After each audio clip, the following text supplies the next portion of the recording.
오늘 이곳에 오신 여러분에게 드리는 귀한 선물입니다. 십계명을 통하여 하나님의 참뜻을 발견합시다. 도둑질은 주지 않는 다른 사람의 물건을 갖는 것입니다. 도둑은 다른 사람의 물건을 훔치거나 빼앗는 사람입니다. 도적, 절도라고 부르기도 합니다. 도둑 또는 도적질은 남의 소유를 정당하지 않는 방법을 통해 자신의 소유로 만드는 것과 남에 대하여 마땅히 해야 할 일을 하지 않는 것을 의미합니다. 도둑질은 소유자의 정당한 뜻에 반하여 타인의 재물을 빼앗는 것입니다. 도적질은 정당하지 못하게 취하는 것, 남의 것을 자기의 것으로 삼는 것입니다. 적게 일하고 많이 가지려는 것도 도둑입니다. 종업원이 정해진 시간을 충실히 근무하지 않는 채 완전한 보수를 받는다면 주인을 속이는 것입니다. 질이 낮은 서비스나 상품을 제공하는 것은 속이는 행위입니다. 고대 사회 이후 절도죄는 중요한 사회 범죄로 취급되었습니다.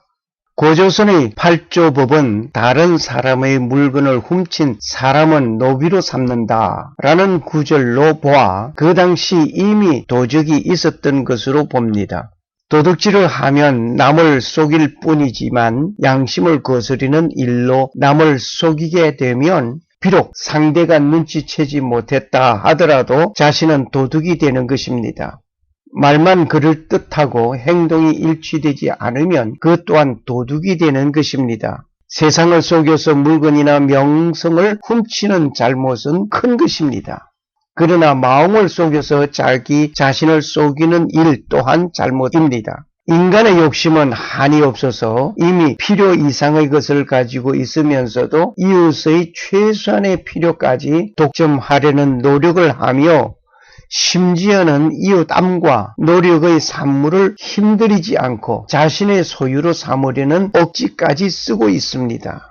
참고로 야고보서 4장 10절에서 17절을 읽겠습니다. 주 앞에서 낮추라. 그리하면 주께서 너희를 높이시리라. 형제들아, 피차에 비방하지 말라. 형제를 비방하는 자나 형제를 판단하는 자는 곧 율법을 비방하고 율법을 판단하는 것이라. 내가 만일 율법을 판단하면 율법의 준행자가 아니오 재판자로다. 입법자와 재판자는 오직 하나이시니 능히 구원하기도 하시며 멸하기도 하시느니라. 너는 누구간데 이웃을 판단하느냐? 들으라. 너희 중에 말하기를 오늘이나 내일이나 우리가 아무 도시에 가서 거기서 1년을 유하며 장사하여 일을 벌이라 하는 자들아, 내일 일을 너희가 알지 못하는도다. 너희 생명이 무엇이뇨? 너희는 잠깐 보이다가 없어지는 안개니라. 너희가 도리어 말하기를 주의 뜻이면 우리가 살기도 하고 이것저것을 하리라 할 것이거늘 이제 너희가 허탄한 자랑을 자랑하니 이러한 자랑은 다 악한 것이라. 이러므로 사람이 선을 행할 줄 알고도 행치 아니하면 죄니라.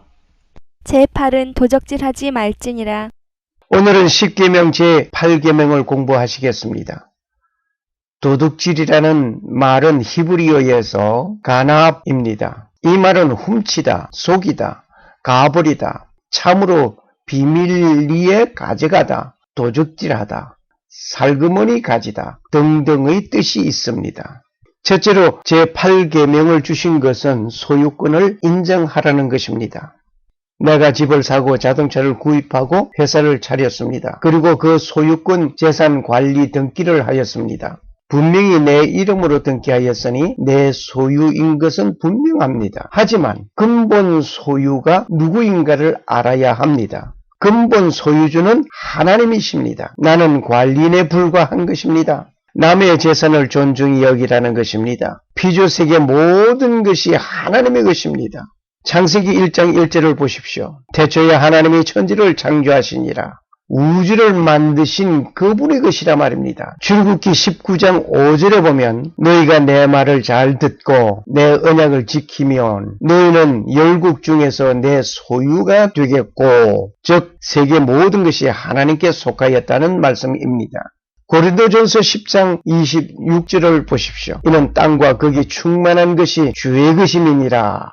주 하나님의 것이라고 밝히고 있습니다. 두 번째로 제8계명을 주신 것은 소유권 침해하지 말라 이겁니다. 누군가 나의 돈 10만 원을 가져갔다고 한다면 내가 잃어버린 10만 원 돈 플러스 자기 자존심 플러스 그 가지고 간 그 사람에 대한 불신임을 가지게 됩니다. 마태복음 12장 1절에서 8절, 누가복음 6장 1절에서 5절의 기록을 보시기를 원합니다. 예수께서 안식일에 밀밭 사이로 가실새 제자들이 시장하여 이삭을 잘라 먹으니 바리새인들이 보고 예수께 고하되 보시오 당신의 제자들이 안식일에 하지 못할 일을 하나이다. 예수께서 가라사대 다윗이 자기와 그 함께한 자들이 시장할 때에 한 일을 읽지 못하였느냐. 그가 하나님의 전에 들어가서 제사장 이에는 자기나 그 함께한 자들이 먹지 못하는 진설병을 먹지 아니하였느냐. 또 안식일에 제사장들이 성전 안에서 안식을 범하여도 죄가 없음을 너희가 율법에서 읽지 못하였느냐. 내가 너희에게 이르노니 성전보다 더 큰 이가 여기 있느니라. 나는 자비를 원하고 제사를 원치 아니하노라 하신 뜻을 너희가 알았다면 무지한 자를 죄로 정치 아니하였으리라. 인자는 안식일의 주인이니라 하시니라. 안식일에 예수께서 밀밭 사이로 지나가실새 제자들이 이삭을 잘라 손으로 비비어 먹으니 어떤 바리새인들이 말하되 어찌하여 안식일에 하지 못할 일을 하느뇨. 예수께서 대답하여 가라사대 다윗이 자기와 및 함께한 자들이 시장할 때에 한 일을 읽지 못하였느냐. 그가 하나님의 전에 들어가서 다만 제사장 이에는 먹지 못하는 진설병을 집어먹고 함께한 자들에게도 주지 아니하였느냐. 또 가라사대 인자는 안식일의 주인이니라 하시더라. 예수님의 제자들이 밀밭 사이로 지나가다가 밀이삭을 잘라 먹었습니다. 바리새인들은 안식일에 못할 일을 하였다고 말을 합니다. 안식일에 못할 일이란 안식일에 추수 작업을 하였다는 것입니다. 그리고 남의 밭에서 밀이삭을 잘라 먹었으니 도적질한 것입니다. 즉 소유권 침해일 수 있습니다. 분명히 소유권 침해된 것은 사실입니다. 생명을 유지하기 위한 행동이 안식일에 추수하는 모습이 되었습니다. 그리고 소유권 침해가 된 것입니다. 그런데 이 사건에서 예수님의 교훈을 봅시다. 생명에 연관된 사건에는 최소한의 양식이 제자들에게는 최상의 양식이 된 것입니다. 도적질한 사람들 가운데 생계형 절도도 있다는 것을 우리는 주위에서 가끔 봅니다. 세 번째로 도적의 종류. 재물을 절도하는 행위. 너는 주문에 갖지 않는 저울추 곧 큰 것과 작은 것을 넣지 말라. 신명기 25장 13절에서 15절의 말씀입니다. 상행위에서 정직이 사라지면 도적이 됩니다. 그렇다고 세금은 얼마, 가게세는 얼마, 인건비는 얼마 등등으로 밝히면서 장사하라는 것은 아닙니다. 지나치게 이득을 챙기는 일로 홍의를 취하는 것은 도적입니다. 손님의 유치를 위하여 가격 경쟁으로 같은 종류의 상인이 쓰러지고 나만 살아남기 위한 행위도 도적입니다. 재산 정식의 원칙을 보면 첫째, 열심히 일하고 절약하는 것입니다. 둘째, 선물을 받아 모아두는 것입니다. 셋째, 남의 것은 나의 것으로 만드는 것입니다. 바로 세 번째, 이것은 도적입니다. 네 것이 내 것이고 내 것이 내 것이다는 사상을 말하는 도적의 신보, 우리는 많이 보지요.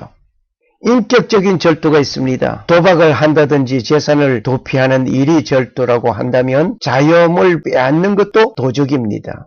모든 사람은 자유를 가질 권리가 있습니다. 2001년 7월 13일 한국이 인신매매 상등국으로 미국에서 보고된 일이 있었습니다. 어린이 유괴, 인신매매, 불법 체류라는 것 때문에 온갖 노동에 혹사당하고 행복과 평화를 함께 착취당하는 이런 도적당한 것입니다. 남의 답안지를 보고 그 답을 얻어내가 기록하는 것은 남의 지식을 나의 것으로 인용하는 일 역시 도적입니다. 순결을 절도하는 행위, 순결을 짓밟는 것도 절도입니다. 순진한 소녀를 꿰어 정을 통하는 것은 성적 해롱이며 폭행입니다. 남녀의 순결을 짓밟는 것이 순결절도입니다. 그리하여 나온 말이 남자는 다 도둑놈이라는 말이 있습니다. 명예를 절도하는 행위, 남의 인격을 손상시키고 무시하는 일입니다. 남의 인격과 명예를 손상시키는 말 역시 절도입니다. 불순종의 절도, 명령자의 말을 무시하고 듣지 아니하는 것은 불순종이라고 말하겠습니다. 그러나 그것도 절도입니다. 주고받는 것에 대한 절도도 있습니다. 어떤 유명한 작가는 자기 일에 너무나 분주하여 자기 아내를 사랑하는 일을 잘 못하였습니다. 즉 애모하고 아내와 같이 있어주지 못하였습니다. 아내의 부탁을 잘 듣지 못하였습니다. 사랑을 그리워하던 아내는 일기장에 호소하였습니다. 그리고 그녀는 사랑의 길핍으로 죽었습니다. 이것은 사랑을 도적한 것입니다. 고용주가 고용인에게 지불해야 할 것을 잘 못하였다면 이것도 절도입니다. 반대로 고용인이 고용주에게 제대로 일을 하지 아니하면 역시 절도입니다. 보라, 너희 밭에 추수한 품꾼에게 주지 않 싹시 소리 지르며 추수한 자의 우는 소리가 만군의 주의 귀에 들렸느니라. 야고보서 5장 4절 말씀입니다. 자기 자신을 도적합니다. 인색함으로 자신을 도적하는 일입니다. 허비하는 것으로 자신을 도적하는 일입니다. 나태하고 게으름도 자신을 도적하는 일입니다. 빚 보증으로 고통하는 것도 자신을 도적하는 일입니다. 돈을 꾸는 일에도 도적이 있습니다. 악인은 꾸고 갚지 아니하나 의인은 은혜를 베푸는도다. 시편 37편 21절 말씀. 선지자 엘리사도 과부에게 그 기름을 팔아 빚을 갚으라고 하셨습니다. 갚지 아니할 목적으로 돈을 빌리는 자는 도적입니다. 영적 도적이 있습니다. 영적 도적에는 11조 도둑, 하나님의 영광을 도적, 하나님의 이름을 악하게 이용하는 도적 등이 있습니다. 11조 도둑에는 말라기서 3장 8절 9절을 보시면 되시겠습니다. 사람이 어찌 하나님의 것을 도둑질하겠느냐. 그러나 너희는 나의 것을 도둑질하고도 말하기를 우리가 어떻게 주의 것을 도둑질하겠나이까 하도다. 이는 곧 11조와 헌물이라. 너희 곧 온 나라가 나의 것을 도둑질하였으므로 너희가 저주를 받았느니라. 말라기서 3장 8절 9절 말씀입니다. 하나님의 영광을 도둑질합니다. 백성들이 크게 부르되 이것은 신의 소리요 사람의 소리는 아니라 헤롯이 영광을 하나님께 돌리지 아니하는 고로 주의 사제가 곧 친히 충이 먹어 죽으니라. 사도행전 12장 22절 23절 말씀입니다.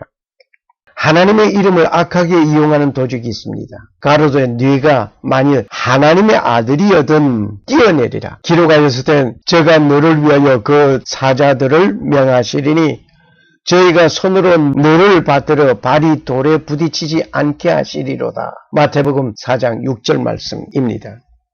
자본가가 되는 일은 좋은 일입니다. 그러나 이기심을 가지게 되면 도적입니다. 부유한 삶을 사는 것은 좋은 일입니다. 그러나 욕심쟁이가 되면 도적입니다. 이윤을 위하여 일하고 장사해야 합니다. 그러나 불행한 사람의 것을 착취하면 도적입니다. 마지막으로 시간 도적이 있습니다. 약속 시간보다 늦게 나타나는 일은 그 시간에 기다리는 사람의 시간을 도적하는 일입니다. 만일 회장에 5분 늦게 도착한 사람 때문에 20명이 기다리면서 회의 진행을 못했다고 한다면 1시간 40분이란 시간을 도적질한 셈입니다. 이런 말을 들어보셨습니까? 저 사람은 항상 A타임이야. 저 사람은 언제나 B타임이야. 아니, 저 사람은 할 말 없이 O타임이란 말이야. 이런 말을 들어보셨습니까? A타임이라고 하는 것은 A 학점적인 시간 관련자일까요? B타임이라고 하니 비학점적인 시간 관련자일까요? O타임이라고 하니 언제나 OK라고 말하는 사람일까요? Atime is after time. Btime is before time. Otime is on time. A타임은 시간 후에 오는 사람을 말하고 있습니다. B타임은 시간 전에 오는 사람을 말하고 있습니다. O타임은 정시에 오는 사람을 두고 하는 말입니다. 어느 것이 시간 도적인지를 여러분의 판단을 기다립니다. 그리고 어느 것이 좋은지 여러분이 판단하시기를 원합니다. 사람의 것을 도적질하고 편하지 못합니다. 하물며 하나님의 것을 도적질하고 편할 수 있겠습니까? 도적에는 물질적 도적이 있습니다. 사람의 것, 직접적인 또는 간접적인 도적을 말합니다. 하나님의 것, 11조와 헌물을 말합니다. 날 도적이 있습니다. 하나님께 예배하는 날을 내 편리하게 계획을 세우고 내 날로 만들면 날 도적입니다.